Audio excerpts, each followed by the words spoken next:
এটাই মূলত সেই গুড়ের মিষ্টি। এই মিষ্টি খাওয়ার জন্য আমরা এত দূর কষ্ট করে আসছি। এই হচ্ছে অবস্থা, বেশ লোভনীয়। হ্যালো বন্ধুরা, আমি শরীফ শুভ, আবারও দীর্ঘদিন পরে একটু খাওয়া দাওয়ার ভিডিও করবো আর কি।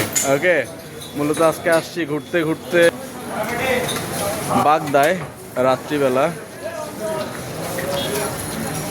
বড় ভাইদের সঙ্গে। আর এই মুহূর্তে আছি আমি হচ্ছে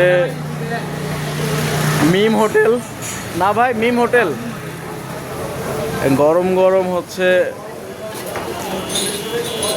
মোগলাই ভাজা হচ্ছে, সঙ্গে পুরি আছে। ভাই এই হোটেলটা কিসের জন্য বিখ্যাত, কোন খাবারের জন্য?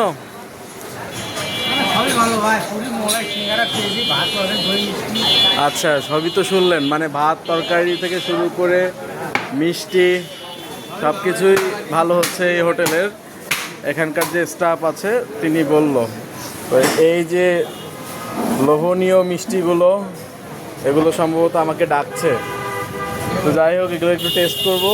আর হচ্ছে এই হচ্ছে হোটেলের ভিতরের পরিবেশ, বেশ ক্রাউডেড, ও সঙ্গে আবার দই। এটা হচ্ছে আমাদের স্পেশাল দই, শাহী দই।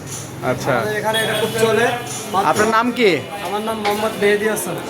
আচ্ছা, তার মানে এই শাহী দই খাইতে হইলে আসতে হবে মিম হোটেলে, বাগদা বাজার মিম হোটেল।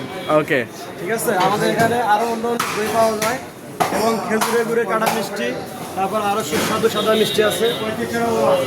আচ্ছা, এই তো এখানকার যে স্টাফ আছে সে কিন্তু বলেই দিল যে এখানে আসলে এই হোটেলটা কি জন্য বিখ্যাত এবং কোন কোন খাবারের জন্য হচ্ছে জনপ্রিয়। তো যে কথাটা বলতে চাই, আমি একটু ভিতরের পরিবেশটা দেখানোর চেষ্টা করি। বেশ ভালোই ব্যস্ততা। তো যেহেতু সন্ধ্যাবেলা আজকে আসছি বড় ভাইদের সঙ্গে, আমরা হচ্ছে এখানকার দই মিষ্টি এবং আদার্স একটু খাওয়ার চেষ্টা করব। তো আপনারা যারা আশেপাশে আছেন তারা চাইলে আসতে পারেন এই মিম হোটেলে। অবশ্যই আপনারা ভালো খাবার পাবেন এখানে, বিশেষ করে মিষ্টান্ন জাতীয় জিনিস। সো দেখা হবে আবারও ঘুরতে ঘুরতে অন্য কোনো দিন, অন্য কোনো জায়গায়। ততক্ষণ পর্যন্ত ভালো থাকুন। আজকের মতো বিদায় নিচ্ছি এই মিম হোটেল থেকে। ধন্যবাদ।